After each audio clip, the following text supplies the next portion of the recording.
There's an old hymn that has been near and dear to my heart, and if you were raised in church, or maybe even if you weren't, you know it and maybe know it well. Amazing Grace. John Newton wrote that hymn many hundreds of years ago, and it is still a big part of church culture and even the culture at large. There's a reason for that, because each of us understand that down deep we need something more than just our righteousness.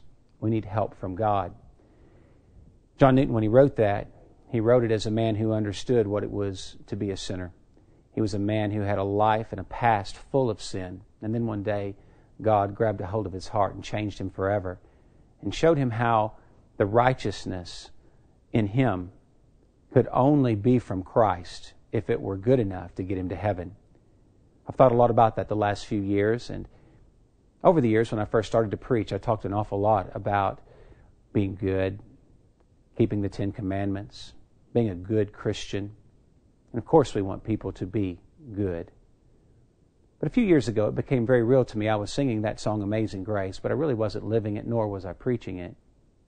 Amazing Grace really grabs a hold of you when you understand that, again, your righteousness is never enough.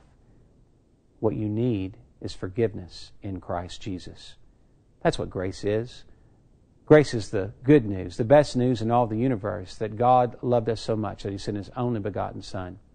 And when we believe in Jesus, what we have is a chance to live a new life, a fresh start in every way, where we're not trying to be good, keep score on our neighbors and on ourselves, but we're trusting in Jesus for everything. Here at First Baptist Church DeSoto, we're a group of people here that are far from perfect. In fact, if you come here, you'll see just how imperfect we are. And yet, we celebrate together, and we are excited in Jesus because we know that we have been given this amazing grace. If your heart is hurting, if you are in need of something that you've not been able to describe or define, it could be that what you need is that amazing grace. Oh, how sweet the sound that saved a wretch like me. It's that grace that I believe you will find here at First Baptist Church DeSoto.